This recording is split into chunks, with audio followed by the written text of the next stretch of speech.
Picture a lake near the roof of the world, 3,000 meters up, cradled in bare rock, so high the air burns your lungs, and the surface freezes solid for half the year. There is no river feeding into it. The only water arriving comes from a waterfall so steep and violent that nothing alive could ever climb it. This lake is sealed off from the entire world below, and when you kneel at the edge and look down through the impossibly clear water, there they are. Fish. Not one lost, dying stray, but a thriving population, breeding, feeding, generation after generation, in a bowl of water that has no swimmable path to anywhere. So how did they get up there?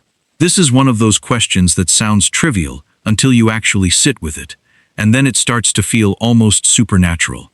Because fish cannot fly, they cannot walk, they cannot climb a waterfall that would kill a mountaineer. And yet mountain lakes all over the planet, in the Alps, the Andes, the Rockies, the Himalayas, are quietly full of them. The answer is one of the best detective stories in all of nature, and it ends with a twist that almost nobody sees coming. But first, you need to understand the thing that makes this a mystery at all. Most of these lakes should be completely empty. High mountain lakes are young, at least in the eyes of the Earth. Most were carved out by glaciers during the last ice age, and only filled with meltwater as the ice retreated a few thousand years ago. A glacier is essentially a slow bulldozer of ice. It grinds a basin clean, scraping away everything, and it leaves behind cold, sterile, lifeless water. On top of that, those waterfalls and steep rock walls seal the lake off from the fish living in the rivers far below. So the natural, default state of a high alpine lake is fishless, empty. That's the baseline, which means every mountain lake with fish in it is an anomaly that demands an explanation. So let's hunt down the ways nature can pull it off. The first is the slowest and strangest. Sometimes the fish were there before the mountain was. Mountains are not permanent. They rise, pushed up over millions of years by titanic forces deep in the earth. And if a lake full of fish happens to sit on ground that is slowly being lifted skyward, the fish rise with it. High in the Andes, Lake Titicaca sits at nearly 4,000 meters, and it holds fish found nowhere else on the planet. They aren't there because they climbed. They're there because the lake was once far lower and connected to the great river systems below, and the land beneath it heaved upward over ages, carrying its trapped fish along for the ride. The fish didn't go to the mountain took the fish. The second route is water that only exists for a moment. When snow melts in a torrent every spring, or a huge storm dumps rain on a range, temporary streams and channels appear that aren't there the rest of the year. For a few days or weeks, a high lake can be briefly, secretly connected to water lower down.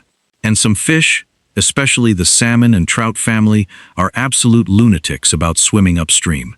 Give them a temporary ladder of rushing snowmelt, and they will fight their way up gradients that seem insane, colonizing a lake through a doorway that slams shut again by summer. But now we get to the mechanism that sounds made up and isn't.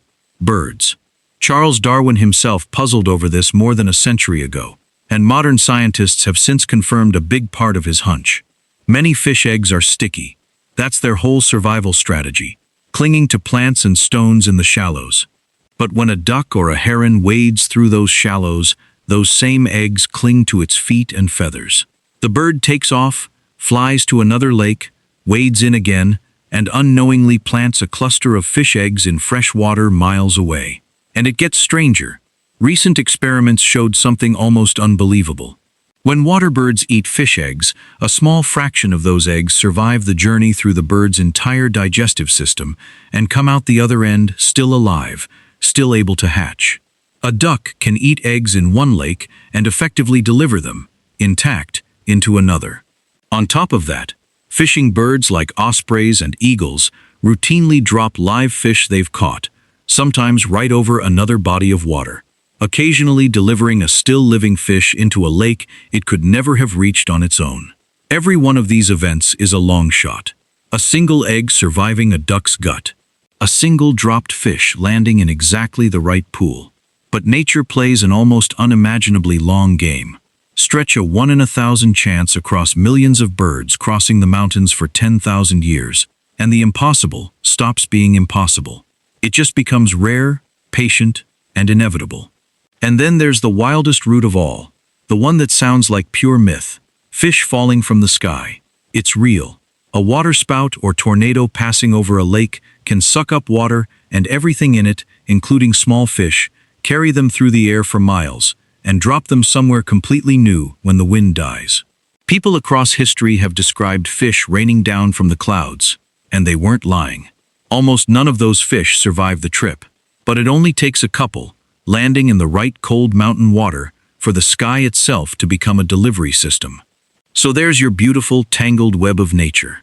Rising mountains, secret snowmelt channels, ducks with eggs stuck to their feet, and fish falling out of storms. And here's the twist. For the vast majority of the mountain lakes you've ever seen with fish in them, none of that is the answer. The real answer is almost embarrassingly simple. A human carried them there. On purpose. This is the part people don't want to hear, because it's so much less romantic than glaciers and birds. But most high mountain lakes on Earth that hold fish today were deliberately stocked by people. For centuries, humans hauled live fish up mountains in barrels, buckets, and water-filled skins, dumping them into empty lakes to create a food supply, or later, a place to catch trout for sport. In mountain ranges across North America and Europe, that fishless default state was overwritten, one bucket at a time. And then it got genuinely absurd. Starting in the mid-20th century, wildlife agencies realized that hiking fish up thousands of mountains was painfully slow. So they used airplanes.